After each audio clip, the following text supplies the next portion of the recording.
Hi guys, Indian Chief 741 here again. I've been having a few problems with the Kia. I totally changed the design once again. I am putting the carburetor and everything on the intake side. The carburetor, when it was mounted on the exhaust side and it had to go down, up, over, across, it was just too much for the little bugger to handle. Had nothing but trouble with it. You get it to idle good, ran great. Then down the road, ran like crap. And in the when you got it running down the road good, didn't idle very good. It's just a little bit too much to handle. So what I did is I built an intake manifold here. We're going to have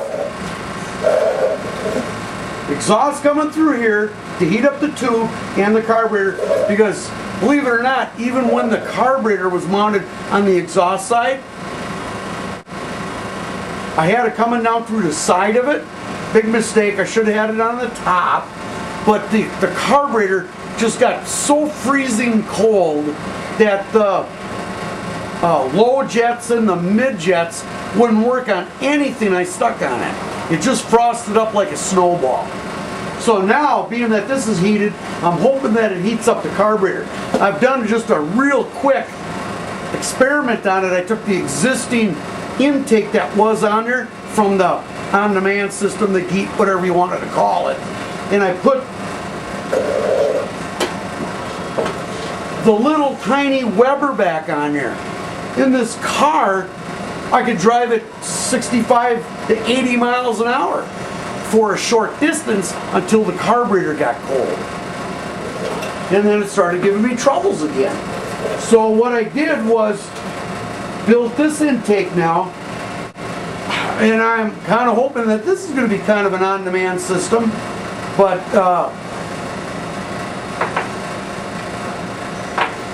I'm hoping that the exhaust is enough to keep the carburetor warm.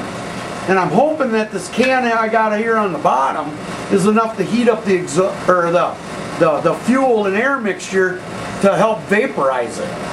And I'm going to mount it on the car tonight, and I hope sometime tonight I can start it up and see how it does.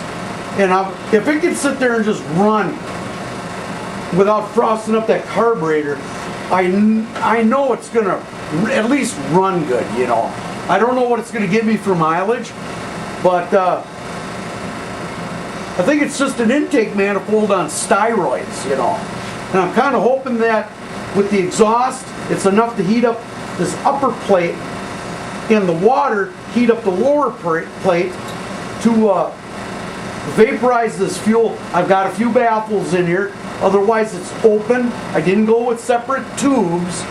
I just put some baffles, and I'm kind of hoping that maybe there's some fuel that's left over that's going to zing around, get caught in between the baffles, the residual fuel, and with the heat and stuff, it'll vaporize, give it a little chance to vaporize, because things are going to be happening fast this close to the head.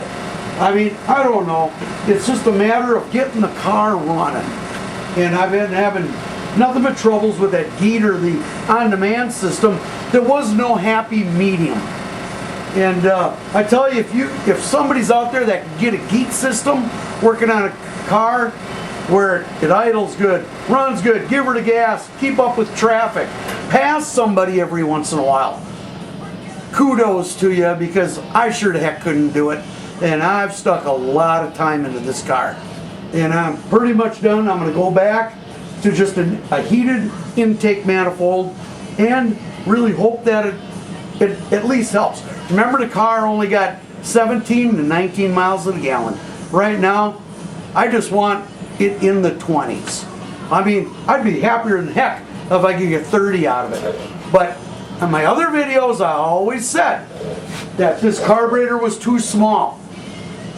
But I had proved myself wrong by putting the other intake on it and mounting that carburetor on her, because the car ran fine. Now, this was the intake that was on the passenger side, and I had the vapor running into this. What I did is I unscrewed it, the apparatus that I had under the tubes, and I welded a little flange on here just to see how this carburetor would work straight going in like a normal car. And this is that little Weber that I said didn't work before. Well, I put this Weber on here, and believe it or not, this car ran excellent. But I had no heat going to it, so it frosted up. The air coming in, and with the carburetor vaporizing the fuel and it going through here, this whole thing turned into a snowball.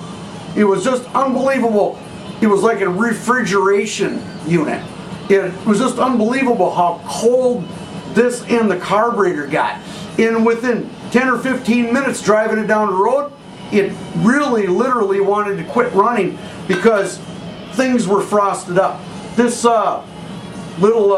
this low-speed jet that you see here had so much frost around it you could not see the spring. So that's when I started saying I'm going to go back and I'm going to try to just heat up an intake manifold the best that I can. I want you guys to know that this is not about the heat system, any type of on-demand system. This to me is just plain trying to get better gas mileage. I don't care how you do it, as long as it gets done. If it's a Geet on-demand, superheated intake manifold on steroids, you know. I had ankle surgery and a foot problem, and it's come back to haunt me. I'm back into a walking boot again after a very expensive surgery, and I may have to go back into surgery. It's just been one heck of a year, you know. So I know a lot of people think I fell off the face of the earth. No, I fell off of something else. So we'll horse around with this for a while, and we'll see what it does. As soon as I get some results from this, I'm gonna get back on YouTube and I'm gonna throw you my results and do some more testing and maybe start horsing around with the hydrogen again, because I've horsed around with that before in the past. So, hey guys, I'm not dead. I'm just broken. So, thanks a lot for listening.